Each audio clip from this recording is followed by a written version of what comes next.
Telugu funny comments. దానికన్నా answer చెప్పలేదు లేదు తంతాను చెప్పు ఆన్సర్ చెప్పు రవి, సమాధానం చెప్పు. మరి నువ్వేం చేసావు ఏంటన్నది, ఎవరేం చేస్తారు నుంచి మాట్లాడుతానే కదా ఎవరికన్నా న్యాయం తెలిసేది. రవి నువ్వు మాట్లాడదు, నేను కొడతాను. రవి చెప్తున్నా, బుర్ర మంటలో చెప్పు. నాకు సమాధానం చెప్పు. ఇంట్లో చెప్పు కదా నాకు నువ్వు. వాళ్ళు చేసారని నేను అమ్మాయికి చెప్పు ఏం చేస్తావు? చెప్పు తాగలట్టావో లేకపోతే ఇష్టపరంగా చేసుకుని చచ్చావో అదేదో చెప్పు. చెప్పు నువ్వేది సమాధానం ఎక్కడ కూర్చోనంట.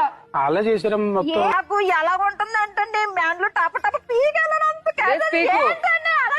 లేచి పీకమ్మా, అప్పుడైనా బుద్ధి వచ్చి నోట్లోంచి మాట వస్తుందేమో. రవి ఈ తొక్కల మీటింగ్ ఎందుకు ముగ్గురు నేసాయి.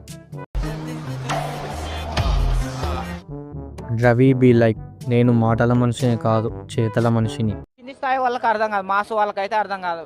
మినిమం డిగ్రీ చదువుకున్న వాళ్ళకి ఐఏఎస్ ఐపీఎస్ పెద్ద. రవి చాలా తక్కువగా మాట్లాడతాడు, ఎక్కువగా కష్టపడతాడు. అంటే రవి కొడతారంట, కొంచెం ఆలోచించుకొని సమాధానం చెప్పు రవి. రోజా బి లైక్, నేను ఎందుకున్నాడా నేను ఎందుకున్నా అంటున్నాడా. అరిసి అరిసి పోయేలా ఉంది పాపం, ఏదో ఒకటి మాట్లాడు రవి. రవి రూల్ నంబర్ 1 పాటిస్తున్నాడు. నిజమేనా మనలాగా